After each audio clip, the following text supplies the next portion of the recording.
Good morning.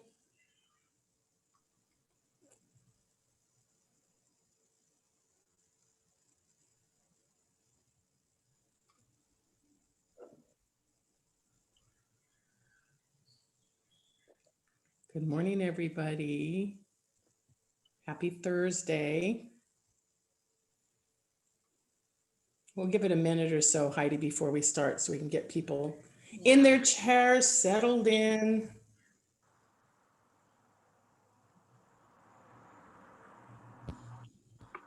One of the positives of video is we can attend these informational gatherings in very comfortable wear if we decide to do so. The old days, it was business suits and heels and men's suits. Okay, just a little bit longer and we'll get started.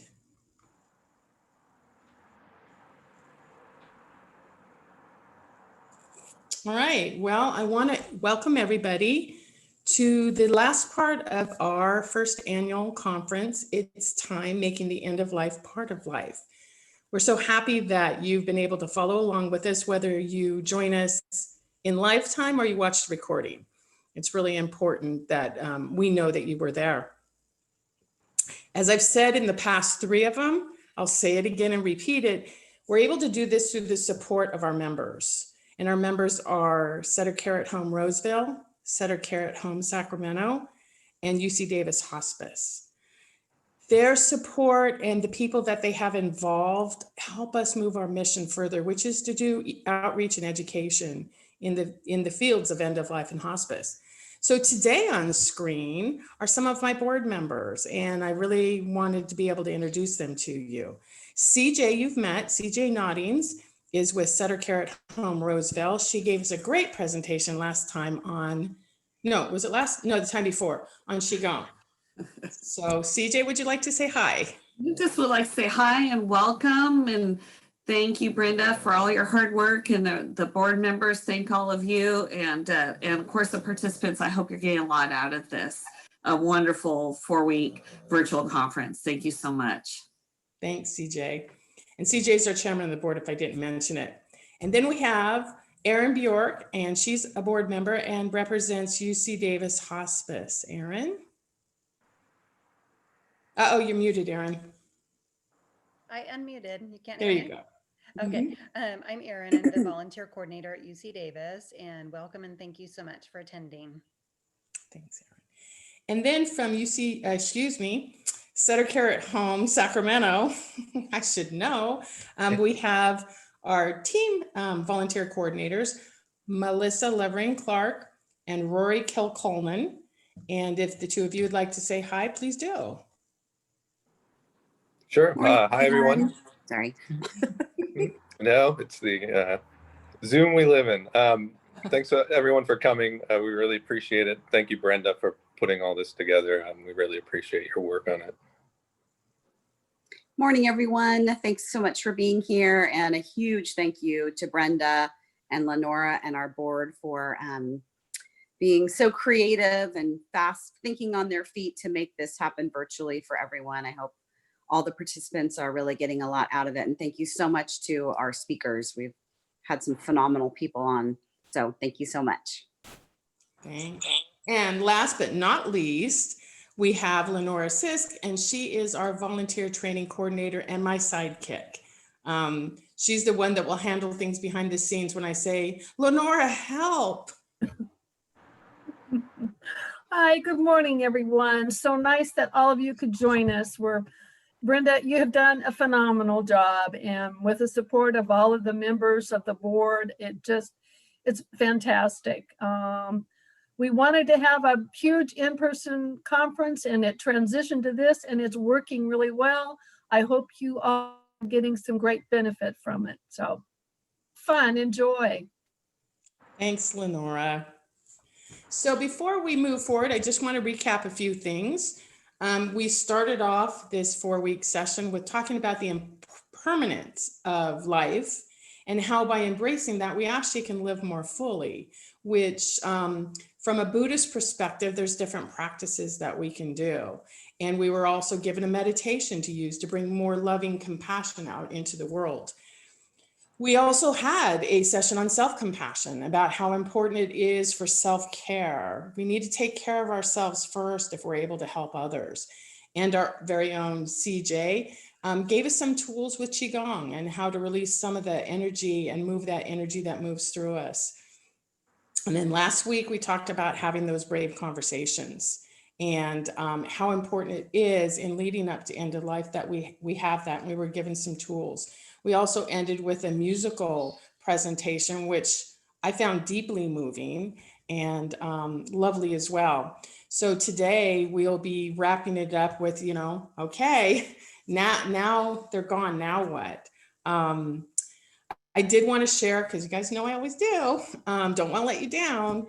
I wanted to share that all three of these have been really helpful for me in a personal way. I've mentioned I had a girlfriend who 2 months ago, we're hiking in Shasta. A month ago, she gets a diagnosis of fourth stage pancreatic cancer, and the diagnosis or prognosis 2 to 4 months. So it's all quickly, but the reason I bring her up is she's gone along with me on this journey. I've been sharing with her through the years. And so now when it is her end of life, she's using all these skills that we've been discussing and learning about over the last three weeks. So it's important. And it's giving her peace because she's able to have the brave conversations with her family. So without further ado, we're now on to our fourth part, and they're gone, now what? So our presenter today will be sharing some of her experience and expertise. And I'm really, really, really looking forward to this. So I would like to introduce, hold on, you guys, technology. I lost my screen. There we go. I would like to introduce Heidi Boucher. She first experienced home death care as a teenager in 1979. As a pioneer in the home death care movement, she has guided and supported many families caring for their own dead in both Oregon and California. She feels passionately about family choices in caring for their own loved ones after death and creating sacred spaces for families to say goodbye. Bringing beauty, being practical, and instilling a sense of reverence are her guiding points in consulting families on home death care. In addition to her death care work, Heidi is involved with independent film, television, and theater. She has worked as a producer, director, and production designer on several award-winning feature films, shorts, music videos, commercials, broadcast television, and stage productions for over 25 years. She recently wrote, produced, and directed the award-winning film In the Parlor, The Final Goodbye, an intimate portrait of three families choosing the home death care option. The film has been screened publicly and in film festivals across the US, Canada, New Zealand, and the UK. Heidi continues to travel nationally within the parlor, giving talks and providing workshops to those interested in learning more about caring for the dead. Heidi lives in the Sacramento, California area, is the mother of three, grandmother of three, and is still married to the same nice guy for over 36 years. It's my honor and pleasure to introduce to you Heidi Boucher.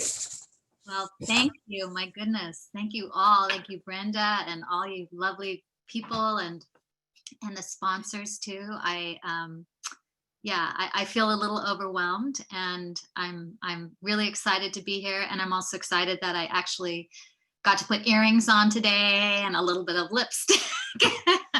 Haven't in a long time. So it's fun to be here and to see some new faces and meet some new people. So thank you. Thank you. And I also want to say again that this is my first time doing a presentation on Zoom.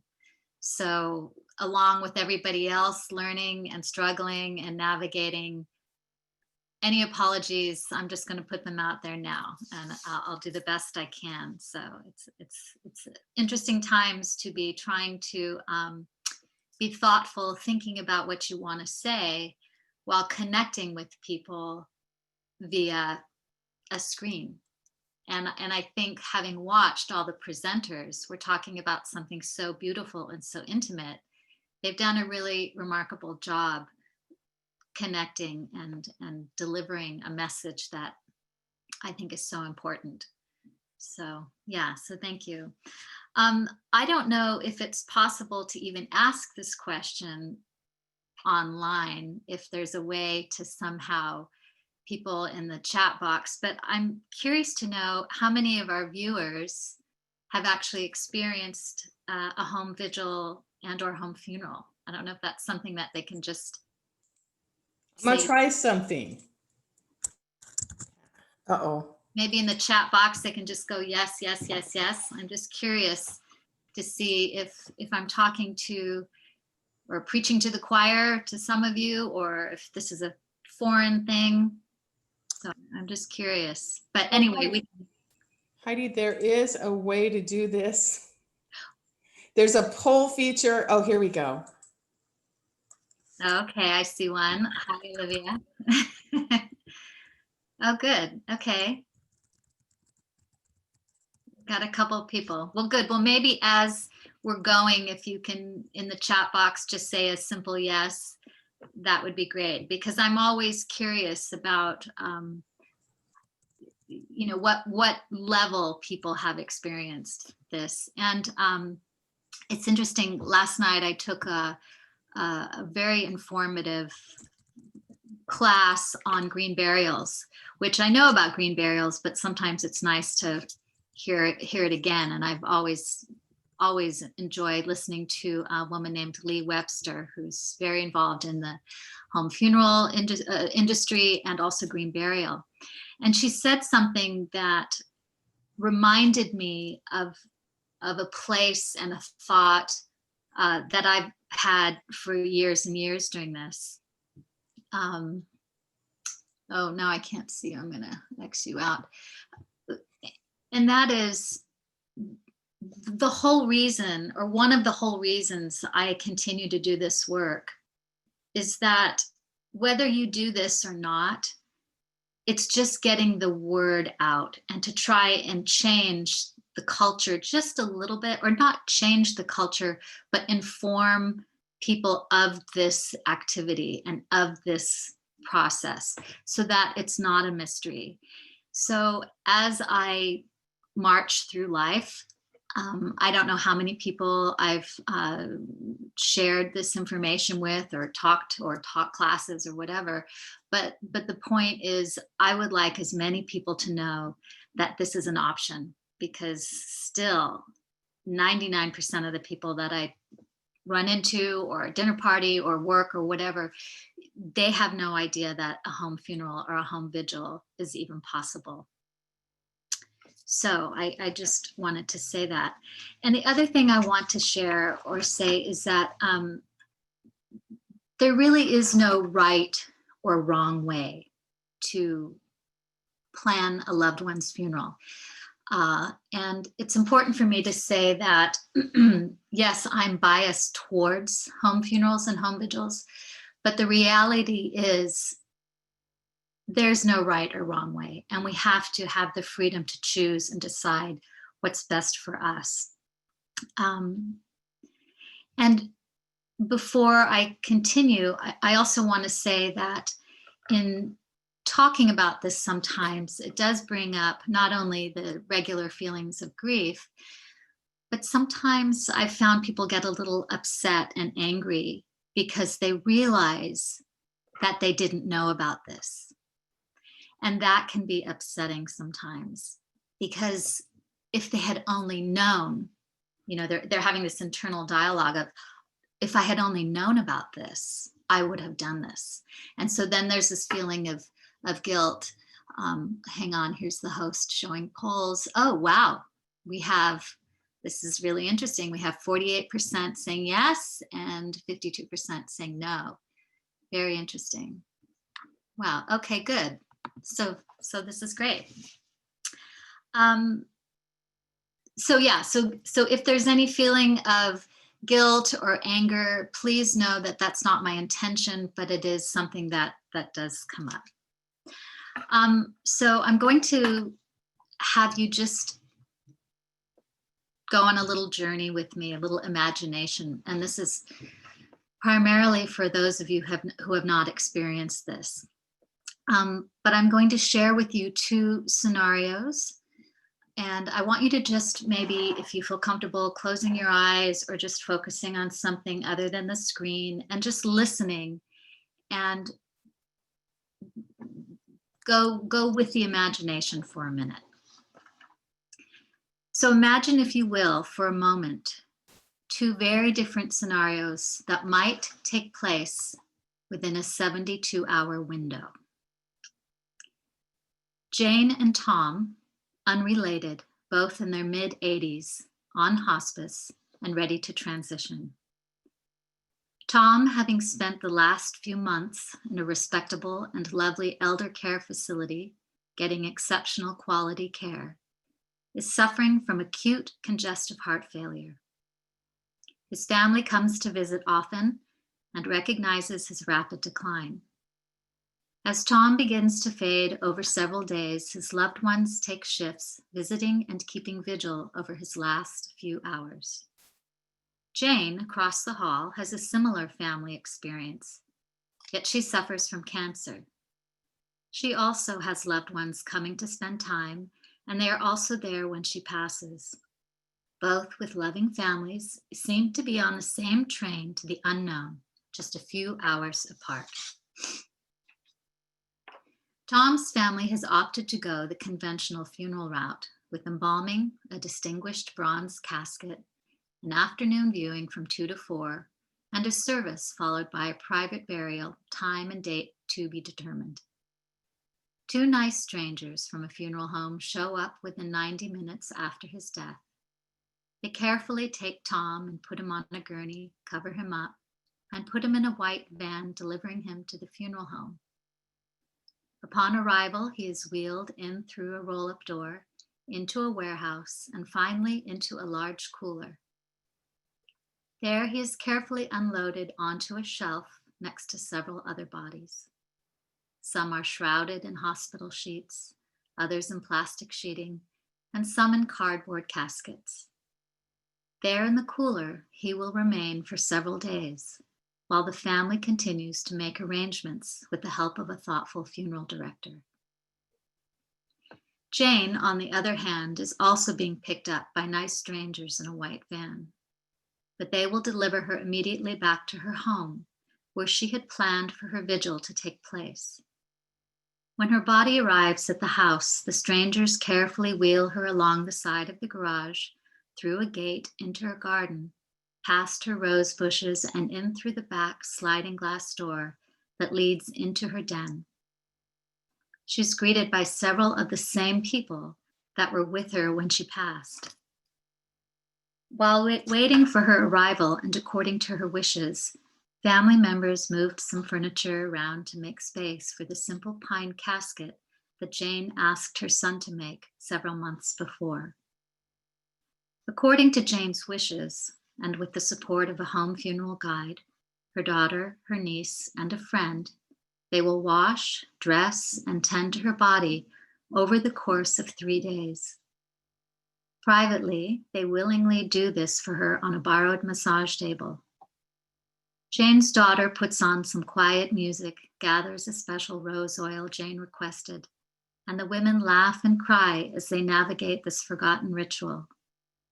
After she is dressed, her body will be lifted by her family and friends and gently placed in the simple pine box. Dry ice wrapped in small bundles are situated alongside her body and will be changed every 24 hours. She is covered by a quilt made by her mother and her aunt years ago for her wedding. For the next couple of days, Jane's body will lie in state in her cozy den in the casket her son made, surrounded by family and friends coming and going. Her daughter picked roses and greenery from the garden, found plenty of candles in the dining room hutch, set up a memory book and photos from Jane's life. Family members continued to create a beautiful place to gather, sharing stories, singing old favorites, crying, laughing, eating, and inviting the slightly nervous and inquisitive neighbors in for coffee and a peek.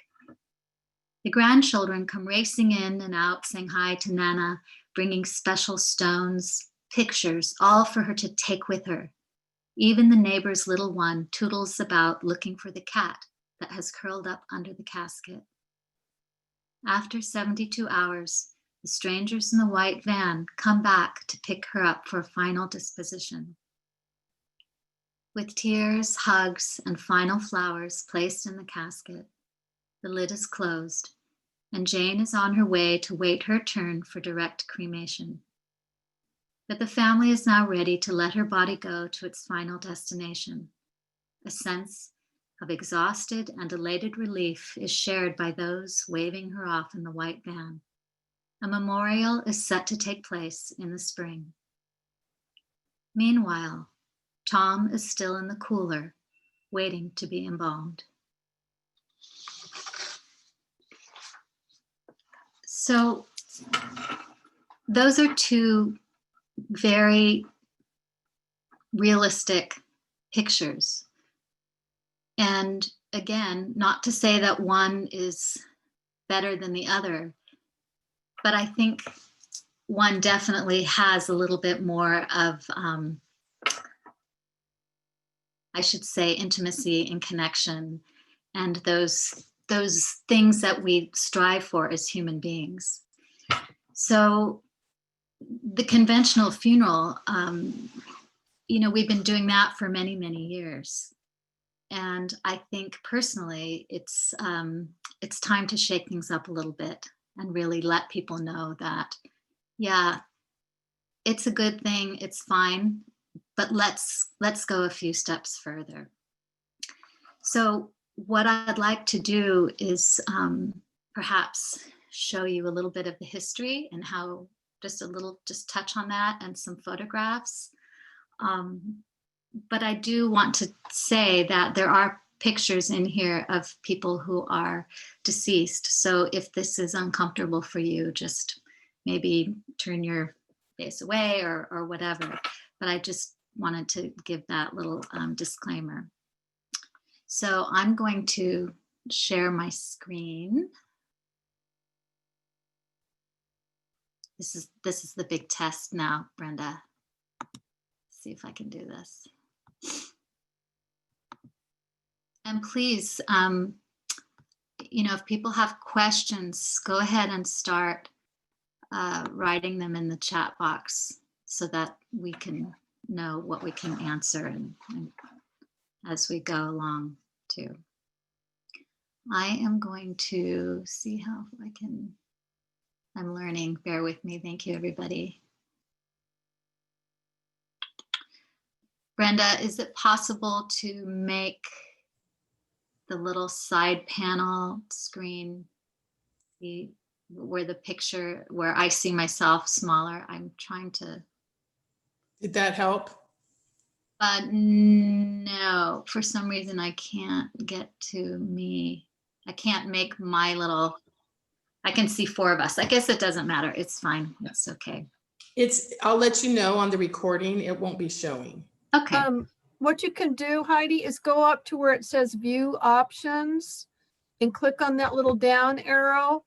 And then it has hide video panel.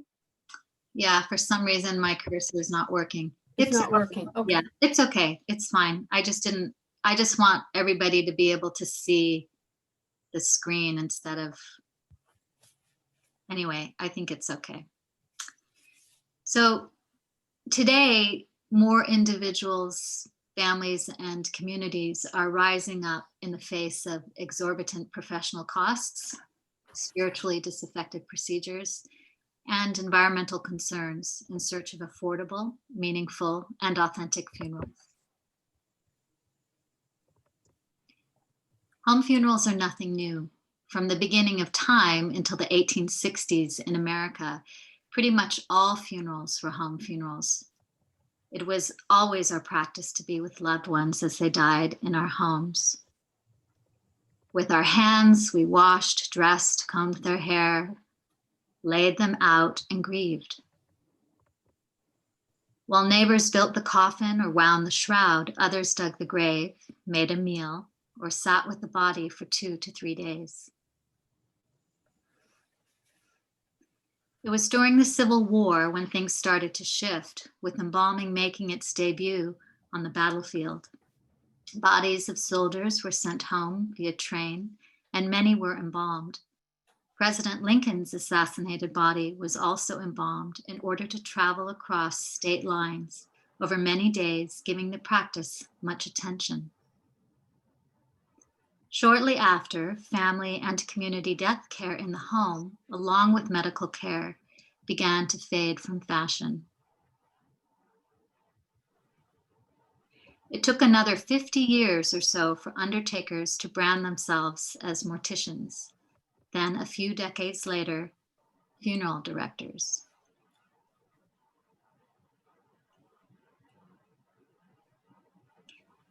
The definition of a home funeral or family-directed funeral is when a loved one is cared for at home after death, giving family, community time to gather and participate in planning and carrying out after death rituals or ceremonies, preparing the body for burial or cremation by bathing, dressing, and laying out for visitation, keeping the body cool with non-invasive techniques such as dry ice, Techni ice, air conditioning, or in some cases, if you live in a state where it gets really cool at night or during the winter, just opening a window.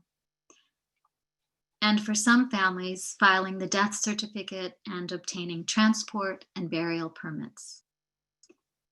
Transporting the deceased to the place of burial or cremation, and hiring professionals for specific services. For instance, if you didn't feel comfortable bathing and washing the body, you could hire a funeral director or somebody else to do that for you, and then still have the body brought back home. Also, building a casket, making a shroud, digging a grave, are all part of what would be considered a family-directed funeral. And I'm going to intermix the words home funeral and family-directed funeral.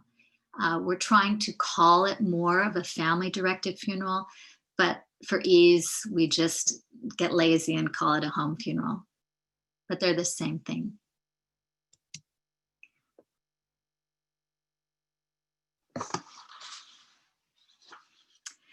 There are many variations on a funeral. Actually, I'm going to go back one if I can. Well, yeah, there are many variations on a home funerals, and families can choose to do more or less. They can opt to use a funeral guide. They can use a funeral director, as I mentioned before, for part of the process, and ideally, the family able to do it by themselves is the 100% top #1 choice. But there are home funeral guides, there are doulas, and some funeral directors that will help you do that as well, depending upon what you can do. And we can talk, or what you want to do, and we can talk about that more. But I think it's important to say that, you know, back to there's no right or wrong way to do it. It's just whatever feels comfortable for you. Some points to consider when you are trying to decide if this is something that's right for you, or if this is something that you want to do for a loved one. First of all, home vigils and funerals are legal in every state. And a vigil, for people who don't know what that is, that would be when a loved one stays at home or is brought back to the home for 24 hours up to 72 hours, for however long you want. But usually 72 hours we find is a good stopping point. But the body is brought back and kept home for that time, for that length of time, for family and friends and community to come and pay their respects. And as far as funerals, a celebrant or a clergy or a rabbi or even a family member who wants to do some sort of funeral that fits the person who's passed away, or that's all legal to do. You have the ability to do that in the privacy of your own home on your property. And a lot of people don't know that. So that's very important to know that you can do this at home yourself. And 2, embalming is not required by law as long as the body is kept cold. And as I mentioned, there are several methods to keep the body cold. Embalming is not required. And I think this is one of the biggest misconceptions that we have across the country is most people think that the body needs to be embalmed. And if anybody tells you that that is something you have to do, I would go to another funeral home and have another conversation. Always get a second opinion. There might be some varying circumstances that require that, but if somebody just tells you for the average dead body, yeah, you need to get embalmed, that is just simply not true. Dead bodies are not dangerous or contagious. And I'm going to say the average dead body. The average dead body is neither dangerous or contagious, and the World Health Organization, Centers for Disease Control, Pan American Health Organization, and Centers for Infectious Disease all concur on this. Okay, that's another misconception that people have. And 4, whether a funeral business is involved or not, it's okay for you to make your own casket, to make your own shroud, to purchase items from a craftsperson, to buy something off the internet if you want, but you should never ever feel that you have to buy a casket from a funeral home if you're working with them. So again, if anybody tells you you can't bring that here and we're going to charge you a huge amount of money, again, go to another funeral home.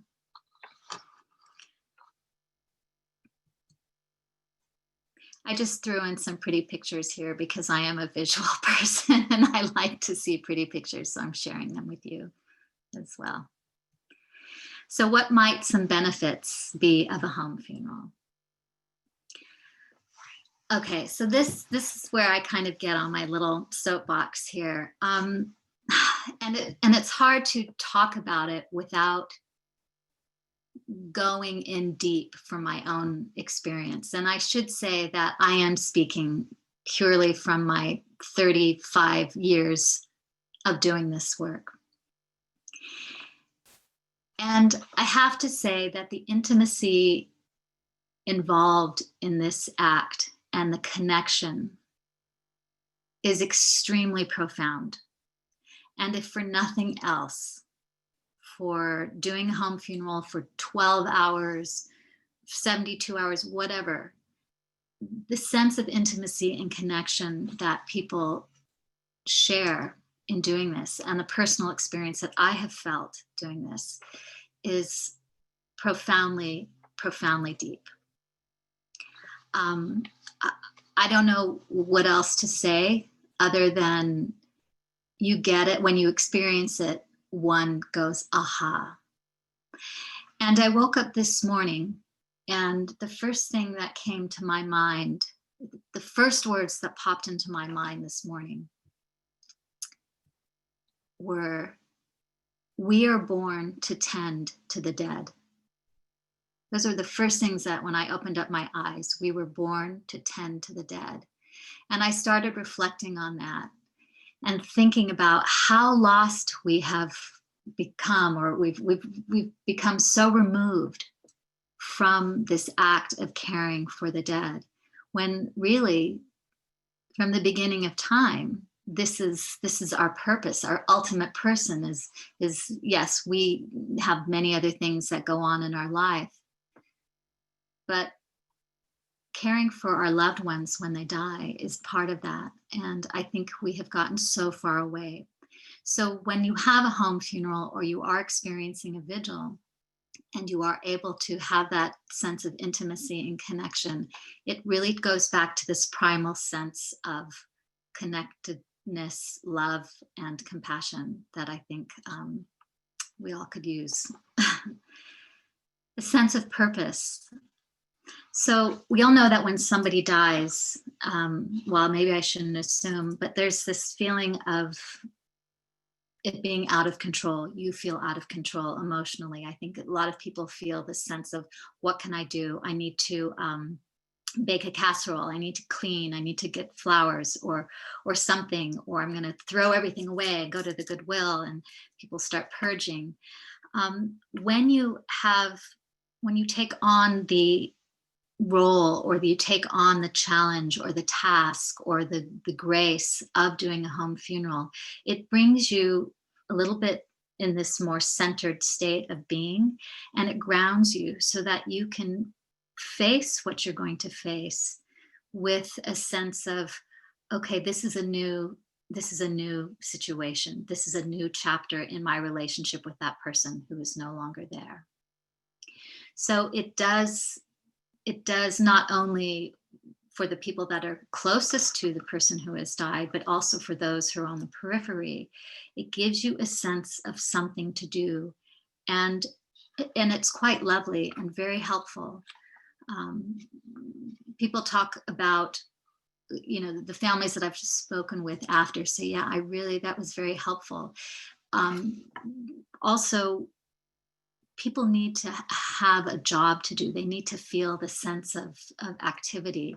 And so one area too in family directed funerals is when people are burying a body on their property, which is legal in every state as long as you're outside of city limits. That's a whole nother conversation.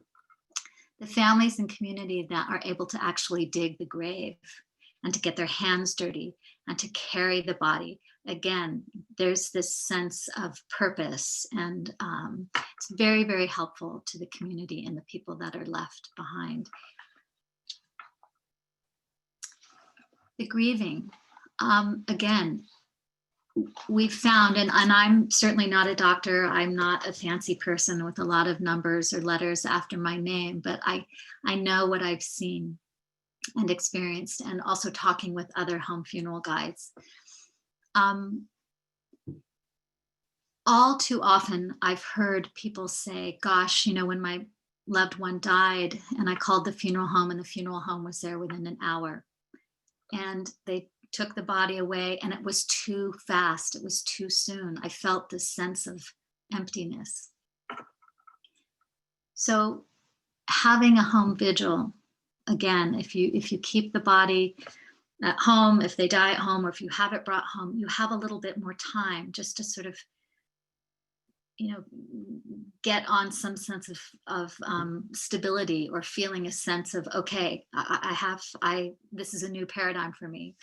And particularly in sudden loss or the death of a child, whether that child is 4, 14, 44, or 60, when we lose a child, that grief is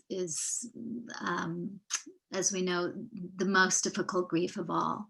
And so having time for a loved one who is a child, or your offspring down below you, I should say, your child,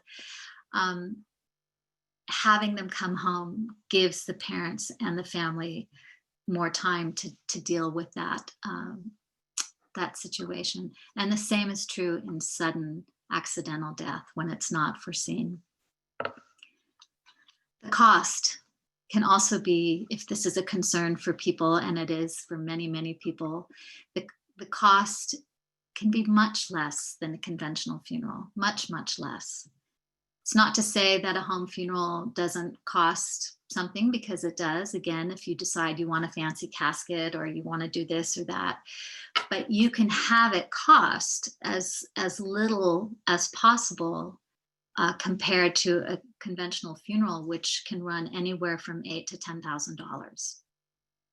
I've done home funerals with people where the cost was, without a casket, less than $1,000. So it's pretty dramatic.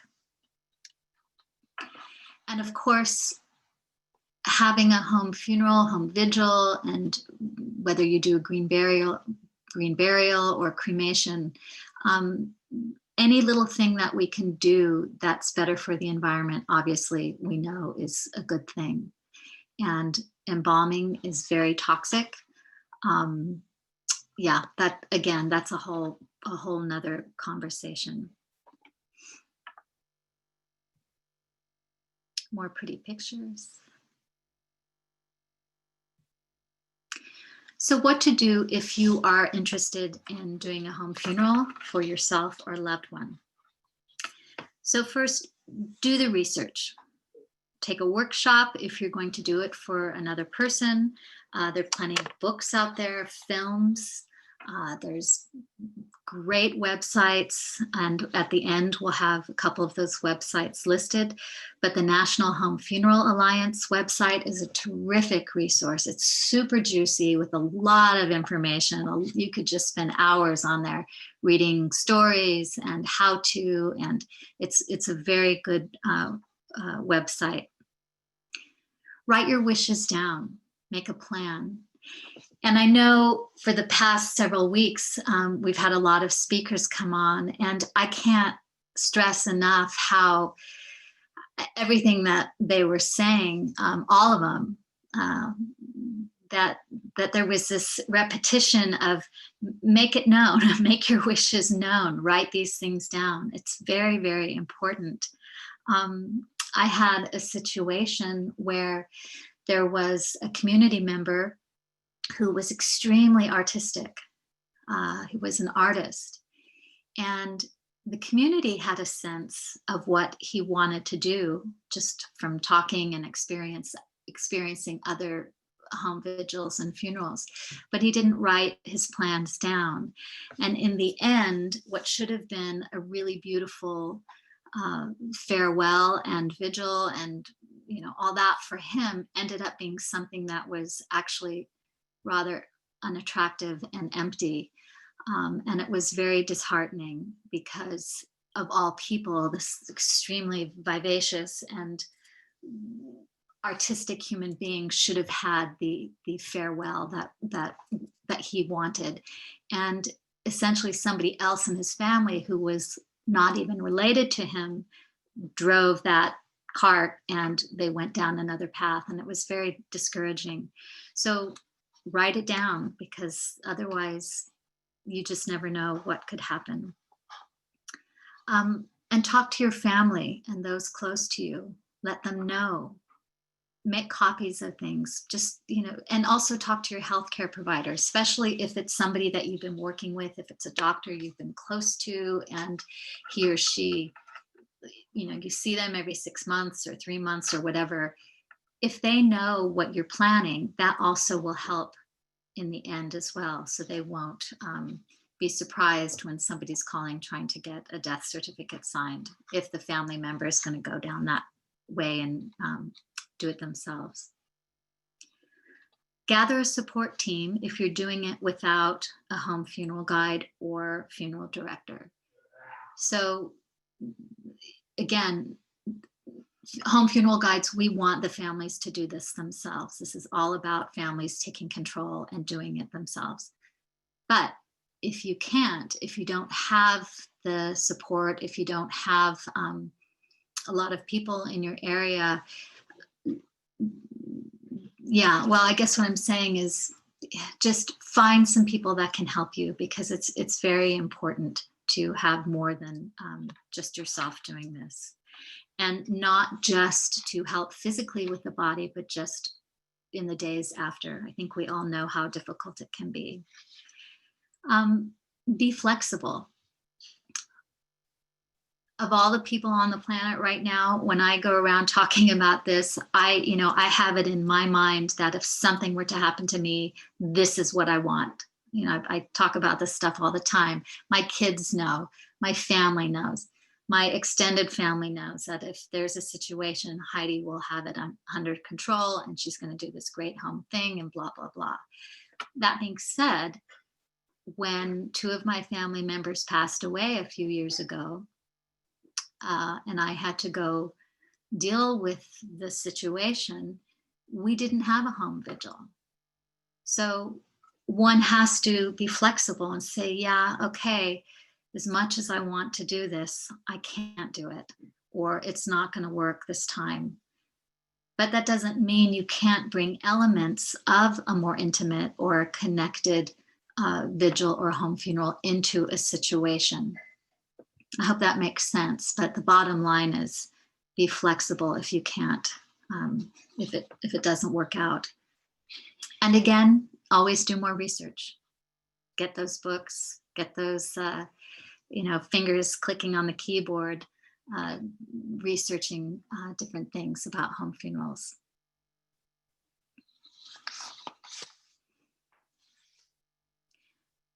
Well, and I should say that, for instance, as far as the research, knowing what you can and cannot do for your own particular area is important. One quick example is don't ever move a body without a permit. So it's stuff like that and other things too that are important.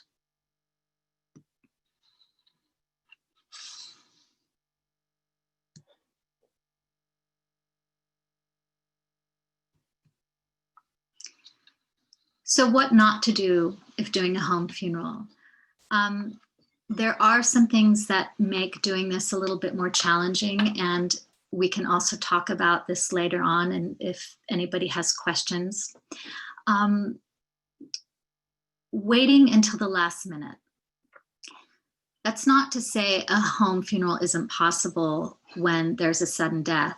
And as I mentioned, sudden deaths are the times when I think home funerals are critical. But if you have somebody who you know is going to be crossing over, they've been on hospice care for several months or several weeks, if you know that this is something that the person wants to do or you're wanting to do for them, just gradually start thinking about how that's going to look, talking to the person. So this is something that is important to do. But again, it's not critical, but it's important. Don't do it alone. Get the support. Mentioned that before. Having at least 2 to 3 people. Dressing a person by yourself can be difficult. I certainly can't do it. I've only met one person that I know of, and they actually work in the funeral industry, and she was this very strong woman, and she said, yep, I can bathe and dress a body single-handedly, and I was quite impressed by that because it is not easy. And also, if you're changing the dry ice and putting the body into a casket, that obviously needs to have more than 2 or 3 people to do that. Know what you can and cannot do. Again, that goes back to doing a bit of planning, research, and asking for guidance if you need be. This is not rocket science, but there are things one needs to consider. You need to consider the location, the size of the person, support, again, and contagious diseases. And that's, I was talking about the average dead body earlier. If there is something that's contagious, this is something that, you might want to reconsider.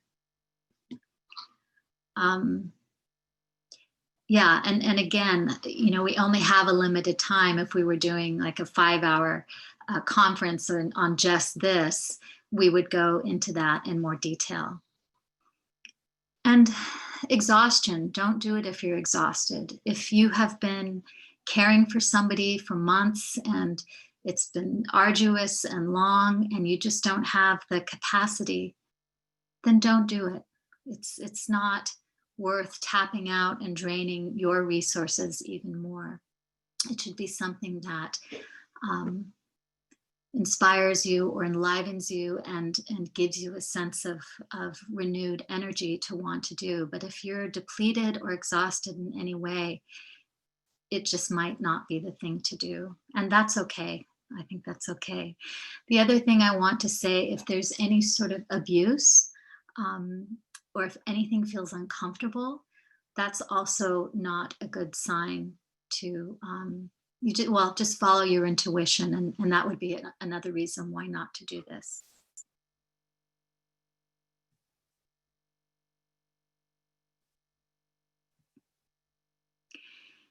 And I want to say again that one way is not better or worse than the other. It's just a different way.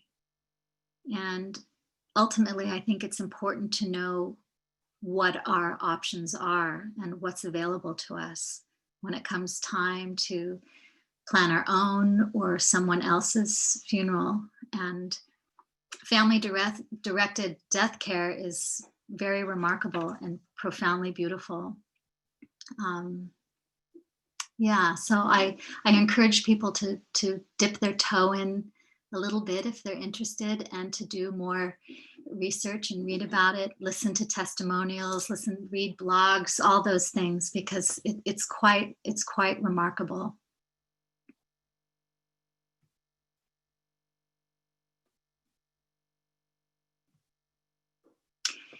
And I'd like to say something about this particular picture. This is a very simple picture, but it's very intimate, and there's a lot behind what's going on here emotionally. This was a woman who is being bathed and cared for by her 3 younger sisters. And to be in the presence of this, and to stand back and watch these 3 sisters quietly, lovingly care for their older sister, their sister that had cared for them when they were little. It was a family of 10. And to watch this and to see them whispering and talking about how she would care for them, braid their hair and help them with schoolwork and wash their faces and make sandwiches and all these different things that an older sister does while they're doing this, while they're washing her and dressing her, was beautiful. And I love this picture because it's just such a simple little tiny kernel of a bigger moment that was taking place. And I feel very lucky to have this picture. And yeah.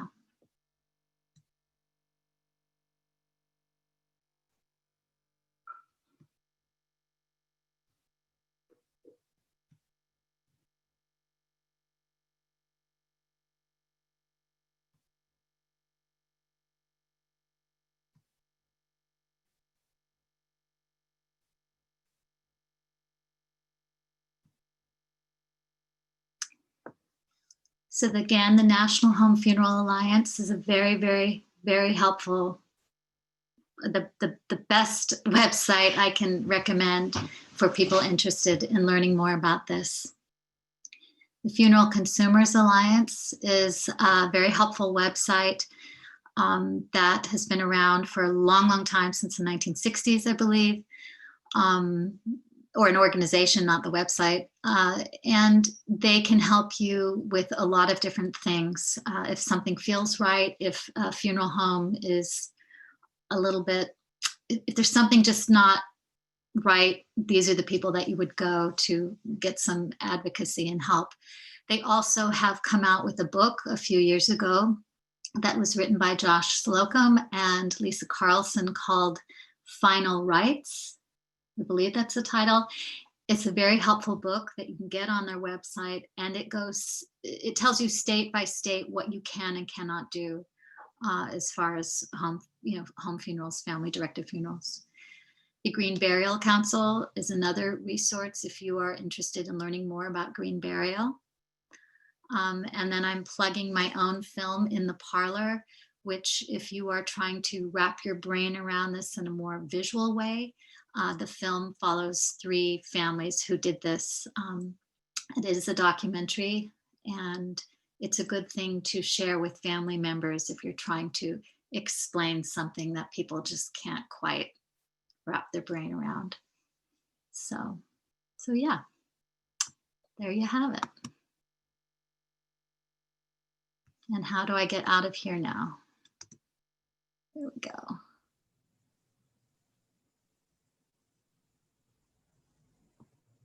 So we can see you, Heidi. There, can you see me now? But you can't see my screen, right? No, just your beautiful face. Thank you. So that's a little in the nutshell. Heidi, we had a few questions. Would Okay. this be a good time to address some of them? Sure, I think so, yeah. Okay, I'll read them for you. Okay, I'm gonna turn my camera off so you guys don't see me put my face up in it. All right. The first one that I see was, how does organ donations affect the process of home vigils and home funerals? Oh, you're starting off with a big one. Okay, all right. I'm going to give you my thoughts and feelings about this in a delicate way. So I think that first of all, they're mixed feelings about it. My personal feeling around it is that it depends on the family, it depends on the situation, but I have been in situations before where I've been in an ICU room in the back with the family, and the person is getting ready to be taken off life support. And the family wanted and is wanting to have, this is a true story, wanting to have a 3-day vigil and to have the body brought back home. As soon as the person was taken off life support and the team comes running in to say, hey, do you want to donate the organs? There was this very interesting dynamic that happened where I'm standing just in the background. I'm just keeping my mouth shut. The family's there, the lovely people from the organ donation and tissue banks are there. And there was a conversation, this momentary conversation of, do I donate his organs or do I want a vigil? Because in that particular case, you can't have both. And there's a part of me that feels that way, that you have to make that decision. Because the hospitals or the medical team, whatever, those people need to have the body. They need to take the body.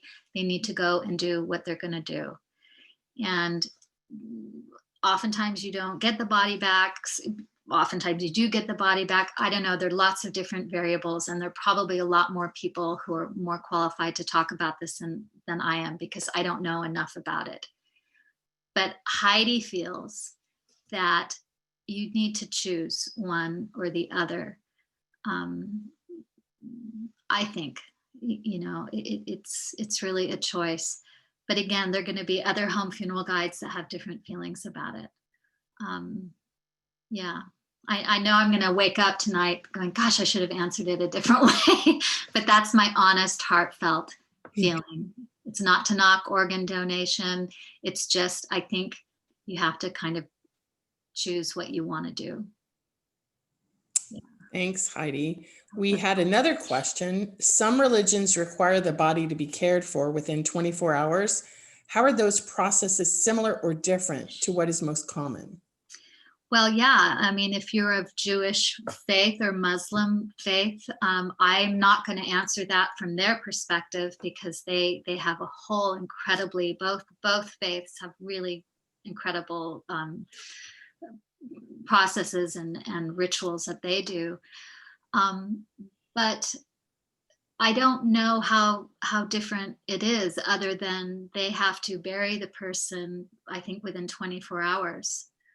So they're caring for the body, bathing the body, washing the body, shrouding the body, doing whatever they're doing, and then they get the body in the ground, I think, within 24 hours.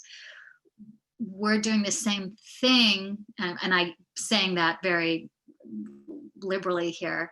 We're not doing the same thing, but we're washing and maybe anointing and shrouding, but we're keeping the body on the bed or in a casket,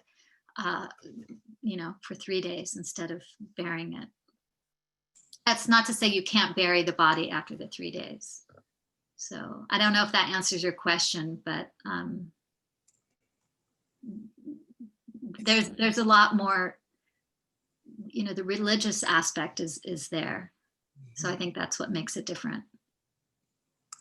If anybody in the participants has a question they'd like to ask live, if you raise your hand, I'll unmute you, or you can continue to type in chats. Something just popped up on chats. Thanks, Margot got a question answered. And tell me if that's not if I went down a total different rabbit hole. Yeah. Okay, I'm going to unmute Kay. And Kay, you should be getting a request. All right, hold on here.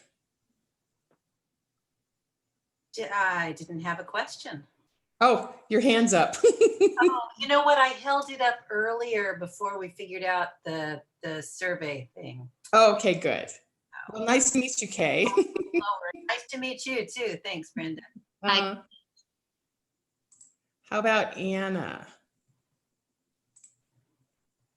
I raised my hand also. When we hadn't figured out the poll. Okay, cool. Okay. Thanks, Anna. Thank you. All right, I'm going to lower hands. There we go. I'm actually amazed that there was a 50-50 people knowing about it versus people not really knowing much about it. That was very fascinating to me. Yeah. Usually it's 2 people have heard about it, maybe remotely, and the rest have no idea. So it was good, really good. But, I do want to go back and say that I wouldn't want to put anybody off because, again, I always think of an a la carte menu when we go to the restaurant, the peas or the side of toast or whatever. We can look at end of life care the same way, if not to be crass, but the point is we can pick and choose, what do we want to do? I want to do a little bit of this, I want to do a little bit of that.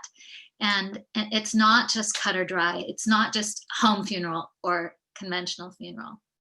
You can pick and choose what you want to do and really make it something that's comfortable and meaningful for you if you're the one that's going to be dying, or somebody else who wants you to do something for them. What's so important to me, Heidi, as I was listening to you, is the options part, right? If we know what all the options are, we can make a choice that's best for ourselves and our family. And so many of us, I was thinking back to when my dad passed away, I didn't know these options even existed. Yeah. So I've warned my mom that when her time comes, that we have other options to look at that we were unaware of. And that's what I like about what you're doing, is you're just opening our world a little bit more. We can look at things. And then again, like you said, pick what works best for each family. Right. And if somebody, there's this very simple thing that I think maybe more people are doing now as we inch a little bit closer to broadening our horizons, is if somebody dies in your home that you've been caring for, you can wait. You don't have, call hospice and let them know that, so they can come out and pronounce the person. But you don't have to call anybody for a while. Take your time, light a candle, turn off the oxygen tanks, turn off the sped thing, open up a window, take out the trash, and just make yourself a little a mini vigil, if you will, in right there, and take the time and just make a cup of tea, just slow everything down. Nothing's going to happen. I think this is a very common feeling that people think, oh, my loved one has died. There's this veil that goes down, decomposition. Oh my God. And there's this momentary panic when no. It's okay. Everybody just needs to stop, take a deep breath. and have a moment to settle into this next phase. Yeah, nothing horrible is going to happen. You know, it's so much the old ways. I have a girlfriend from the Azore Islands, and when her husband passed and then a year later her son passed, in both cases, she bathed them, she sat with them, she sang to them, she got them ready, then she called. Yeah. And I always have felt bad, but I know my dad has forgiven me. When it came time and my dad passed in my mom's home, we just thought, okay, you make the calls, you do things, you get it done, they have to come get him. And he was gone within an hour. And that's why, again, I think your message is so important so that we know what these options are. Yeah. Yeah. We do have a couple more questions. Lenora typed one, how is COVID affecting green burial processes? Oh yeah, that's another big one. Yeah, and by green burial, you mean actually burying in the ground, that process, or the home funeral process, because they're kind of different. The home funeral process. Okay. Again, I'm not going to try and tell you something I don't know. We're still figuring it out. And back in March, when everything started closing and shutting down,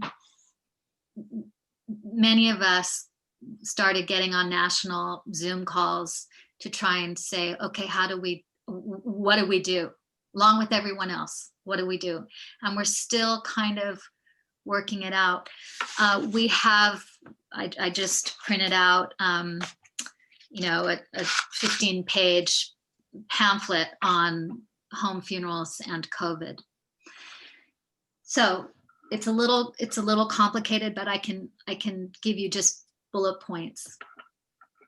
The first reaction that I had personally was, I'm not touching it. So that was my inner fear, along with everyone else, of the unknown. I'm not going there. Okay. And then I was in contact with funeral directors that I do work with, and also funeral directors in New York who were in the thick of it. And it was horrible. And trying to navigate what the conventional funeral industry was doing, and then what the home funeral industry was trying to figure out doing. What do we tell families? And the home funeral gang, after meeting every week for weeks and weeks, now we're meeting every 2 weeks, we decided that we needed to, obviously within our states, know what each state was, what kind of lockdowns and rules and regulations were going on. But we needed to, number one, say, okay, our first primary concern is the family's well-being, their safety, and our safety, right?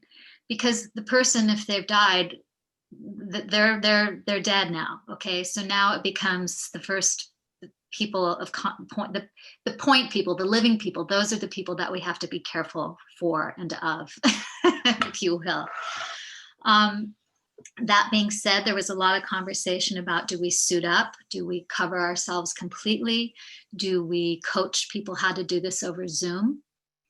And what ended up happening for me and for some others, but I can say on this end, is I take it case by case. If the family has had their loved one in an elder care facility, then it's not something that I'm going to risk myself and my family's health over. If it's somebody that has passed away in their own home and it was cancer or another disease, then yeah, we still took all the precautions. I would still go and I would step back and I would advise the family on how to do it, all gloved up and masked up. So really, I wasn't as concerned about the body as much as I was about the living. Now, that being said, if somebody had COVID and was wanting to do a home funeral, there are things that you can do. But again, we're still kind of navigating it. But you wouldn't want to move the body. You wouldn't want to dress the body. You would just want to leave the body and put a washcloth over their face, having that washcloth dipped in 9 parts water and 1 part bleach solution. So, you know, that there are things that we are learning from those that are working in the conventional funeral industry. The conventional funeral industry might wrap saran wrap over their face, all these weird things. So that's a lot of da and a lot of sort of talky. But in talking to other conventional funeral directors, they said that actually doing a home funeral during a time of COVID is actually okay to do, because it's not a problem. So it went from, we don't know, we're freaked out, to, yeah, it's okay, as long as you know where that body's coming from and everybody takes precautions. It's not a really solid answer. It can be done. You just need to know what you're dealing with, and I would call and get some guidance, because we're all sort of figuring it out as we go. I don't know if it's kind of a jumbled answer, but it's a jumbled time. Heidi, we have a No. couple more. Oh, sorry, Lenora, go ahead. No, I just wanted to say thank you. I appreciate that. We have a couple more that are somewhat similar, Heidi. LAS, does an autopsy omit having home funerals? And also, when is a medical examiner needed versus calling hospice or funeral home? Okay, so the first one, wait, the first one, say that, give that one to me again. That was, Does an autopsy oh, admit? autopsy. Yeah. Okay. Yes, you can have an autopsy and come back for home funeral. However, yeah, see, this is the tricky thing. Each situation is different. Sometimes you can't, sometimes the body is not going to have an autopsy for a few days. And by then, it's like, okay, you know, is the body going to have an autopsy within 48 hours? Probably not. They're probably going to be on a waiting list with a whole bunch of other people. So by the time you get the body, it's just like, it's not great. However, I have had situations, several situations where through really coordinated working with a funeral director, working with clergy, working with the family, where we were able to get an autopsy body back very fast to have a home funeral. So it is possible. It absolutely is possible. It's just, again, you have to have a real whoosh, this is what we're doing, and you just push, and that's when you get a funeral director to help you. It's also a situation, and I'm going to be really frank, you know, autopsies can be, they're not, they're messy. So if a body comes back after it's had an autopsy, there's a lot going on, and I think it can be really shocking for a family. Some families can manage fine, but this might be a situation where you say, okay, I'm going to get a home funeral guide to help me or guide me, or a funeral director to bandage and cover, and then we'll take it from there. Because, you know, honestly, there are no cleanly done autopsies. You know, they're doing a lot of work, stitching, and move on to the next. So it can be done. And the second question, can you rephrase that again for me with the medical examiner? When is a medical examiner needed versus calling hospice or funeral home? So a medical examiner, if you're at home and all of a sudden, if you haven't seen a physician, within the last, I think it's 28 days or something, and now I'm talking if you're an elderly person, if you're seeing your physician regularly, it's pretty a high chance that you don't have to have an autopsy or have a medical examiner do anything too crazy. But if I died, or somebody who's in good health just dropped dead, then a medical examiner is going to want to know what's going on to rule out, foul play. It's a little bit of a tricky, it's kind of a broad-based question. But if, for instance, if your husband or grandpa, somebody who's elderly, is sitting in a couch or in a chair watching TV and then passes away while they're watching TV, and they have not seen a physician, and again, there might be a lot of people out there who are nodding their head or shaking their head going, no, no, no, no. But basically, if that person passes away while they're watching TV, let's say, and you dial 911, a deputy sheriff might come out and check out the situation and make sure that there's no foul play, and call a medical examiner, the coroner, and say, hey, we have an elderly gentleman, he's 84 years old, he just passed away. Chances are they're not going to do an autopsy. They don't have time for that. And he might have seen a doctor 8 months ago for some, pancreatic stuff, who knows. But if there's anything that's suspicious, or if you are not seeing a doctor and you are healthy and you are young, that's when a medical examiner is probably going to get involved, because they want to know that, well, hopefully you weren't hit over the head with a rolling pin or something. I don't know if that answers your question, but if somebody is on hospice, or that's the best case, is when someone is on hospice and they want to do a home funeral. That for us is easy peasy, in the sense that the doctors and everybody knows that a home funeral is going to take place. So it's very easy. Rhoda asks, yeah, it does. But Rhoda asks, can the autopsy be done after a 72-hour home vigil? No. Okay. I don't think so. No, because no. Mm-mm. Unless there's some crazy law that I don't know about, but no, you if there's an autopsy being done, there's a reason why. That the medical examiner, coroner, they want to know what's going on. So until they rule out foul play or whatever the cause of death was, they want to make sure it's not a criminal thing. Then you can have the body. I think that's it for our questions right now, Heidi.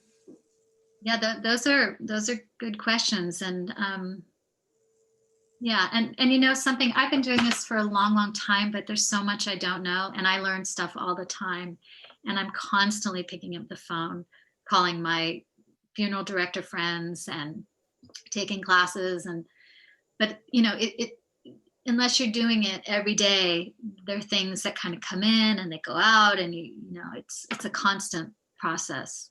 And I do learn something every single day, every single time. Yeah. Thanks. Yeah. All right. Did you have anything else you wanted to share? Well, I wanted to just say, don't be afraid, and take little portions, take little steps, and think about it, and talk about it. Share this concept or idea with others. And if you are ever in a situation where you're invited to someone know's vigil or home funeral, check it out. They're quite lovely, really, really beautiful. And I just want to, I don't know if we have any more questions or not. I don't see any just yet. Mm-mm. I just had this beautiful little thing that I wanted to read that I found it.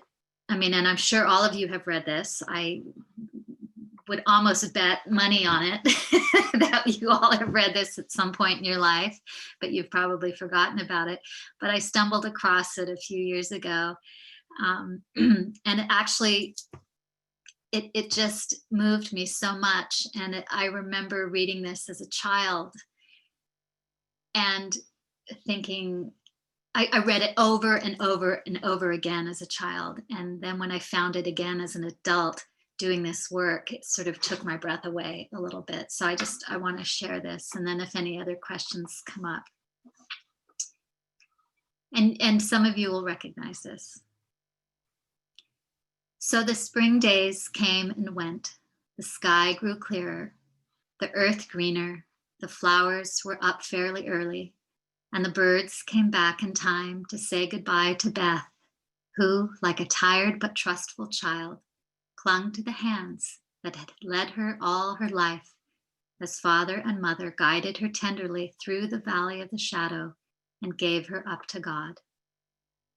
Seldom, except in books, do the dying utter memorable words, see visions, or depart with beatified countenances. And those who have sped many parting souls know that to most the end comes as naturally and simply as sleep. As Beth had hoped, the tide went out easily, and in the dark hour before dawn, on the bosom where she had drawn her first breath, she quietly drew her last, with no farewell, but one loving look, one little sigh.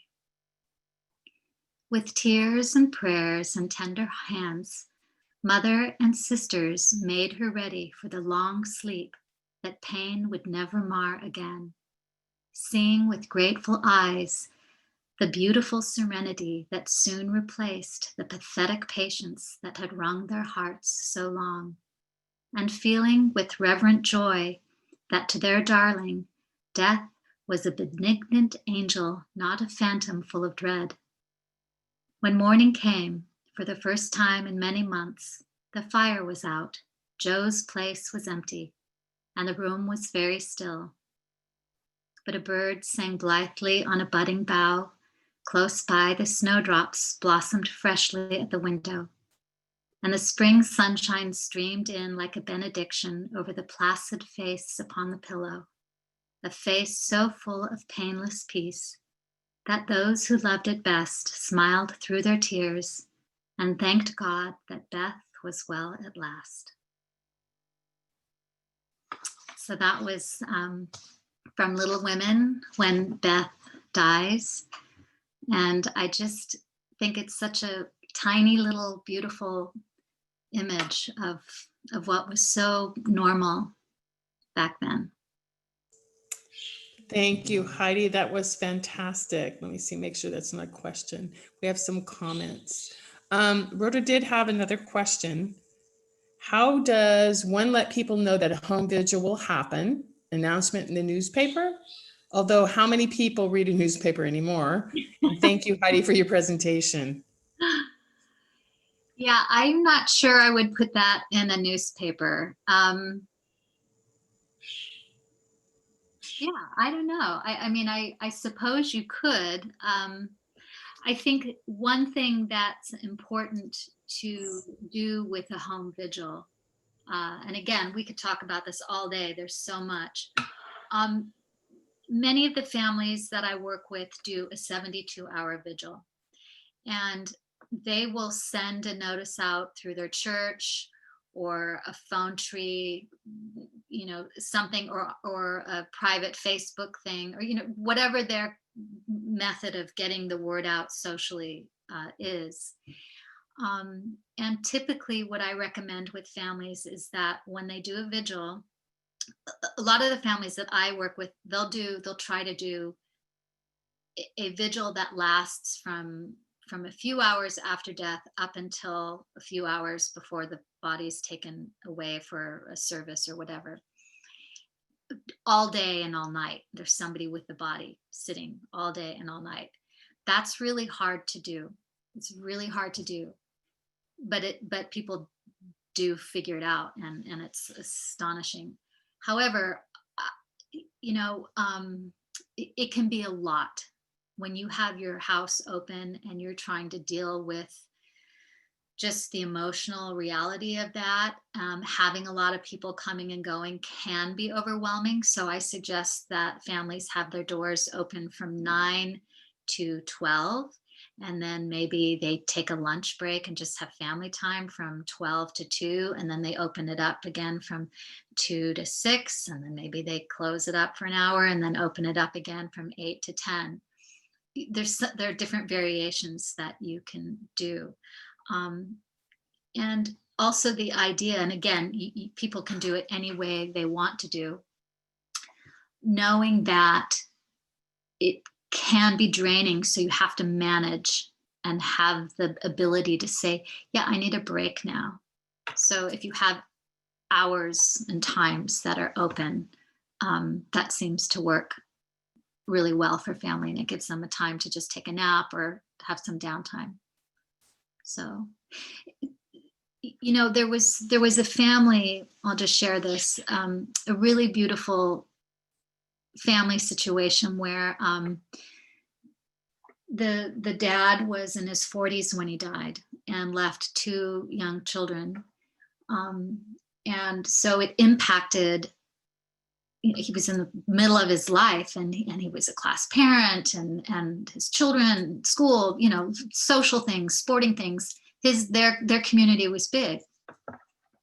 So when he passed away and his body was laid out in the living room facing the backyard, it was incredible to see how many families brought their children and let the children just come in and run around. And at first, you know, they came in, it was very quiet and it was very tender. But over the course of the day, 3 days, you know, the children would come back, or they wanted to come back, or things kind of went from being very hush, hush, quiet to, by the 3rd day, the kids were running around, balls, kids on the trampoline, the dog was running through, there was, you know, music was being played, and it was just this very joyful time that was very normal. And the kids were phenomenal. So I think we underestimate the fact that we can handle this. We really can. It's all in how our attitudes are around it. So. Thank you, Heidi, so much. Thank you, Myra. If you're still on here, Myra Bennett is the one that she spoke in our earlier series, and she introduced me to you. So thank you for spending time with us this morning. I know I found it informative, and a lot of people have been saying the same thing in the chat. Good. So thank you. And we were asked about a showing of your movie, and I did respond that I'm talking to our board about that. So I'm hoping that the Sacramento Hospice Consortium can host that. I'm not sure if we'll be able to do it in December, or if it might be January, but everybody stay tuned, because I think it's something we all want. It would be great. I would love to present it. I'd be happy to. So that'd be great. Thank you all for coming in and being part of this, what is it, the inaugural Zoom session with Heidi Boucher. It's very strange. It went very well. Well, I wanted to wrap up all 4 in kind of a little package, at least for me. I had an experience this morning. My husband and I will have, and this isn't home funeral, this is kind of all of this together, and why it feels so important to me that we need to connect. We need to talk about this. We need to make it part of life. My husband and I have been married almost 40 years, and his best man and wife moved out of town. We haven't seen him for 30 years.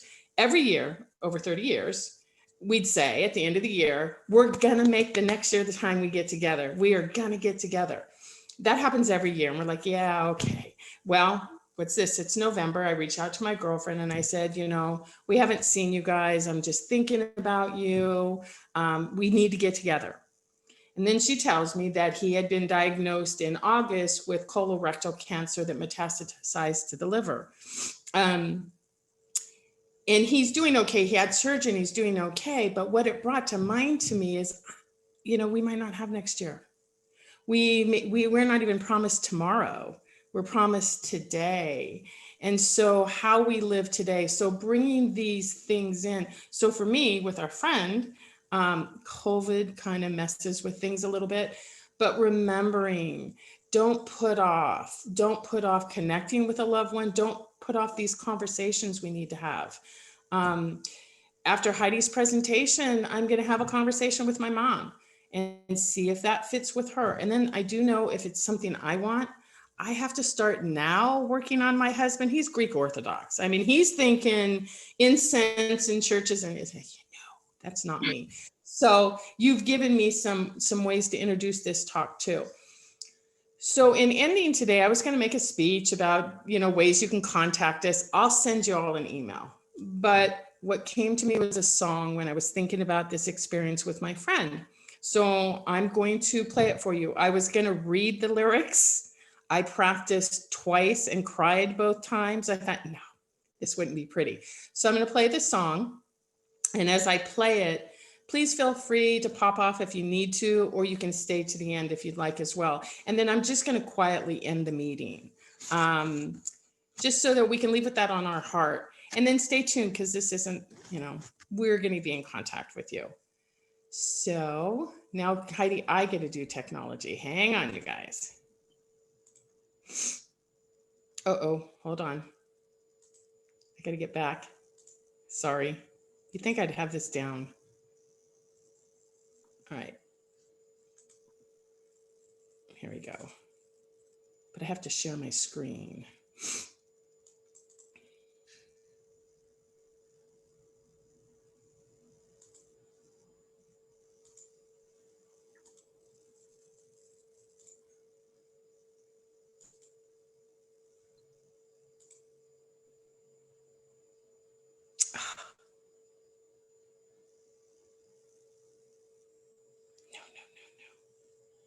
This is not it. Sorry, you guys, hold on. Looking back on memory of the dance we shared beneath the stars. Hang on, this isn't it. For a moment, It'll make me cry though, too. all the world was around. That's a good one too, but it's not it. So bear with me. I apologize.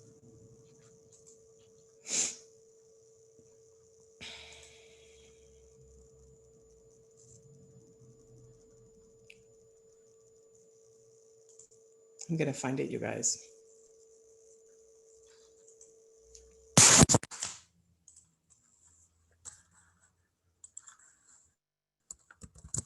I had it queued up to be really smooth and slick. Okay, here we go.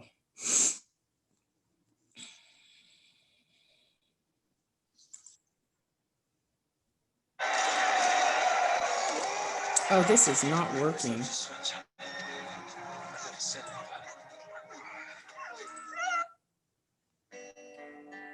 There we go. Sometimes late at night, I lie awake and watch her sleeping.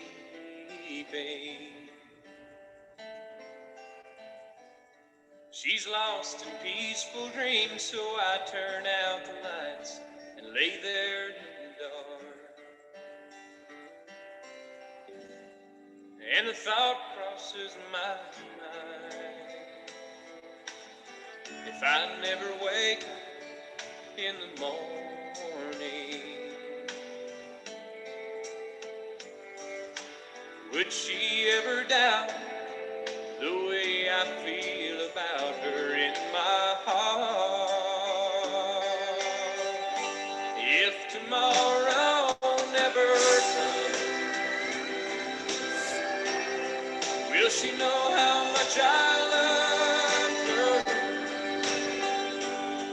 Did I try in every way to show her every day that she's my only one?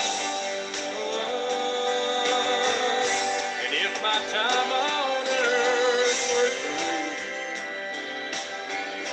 she must face this world without me.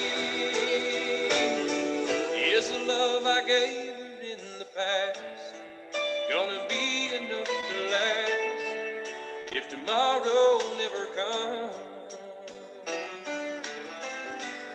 I've lost loved ones in my life who never knew how much I loved them. Now I live with the regret that my true feelings for them never were revealed. So I made a promise to myself to say each day how much she means to me, and avoid that circumstance where there's no second chance to tell her how I feel. 'Cause if tomorrow never comes, will she know how much I love her? Did I try in every way to show her every day that she's my only one? And if my time on earth were through, she must face this world without me. Is the love I gave her in the past gonna be enough to last if tomorrow never comes? So tell that someone that you love just what you're thinking of if tomorrow never comes.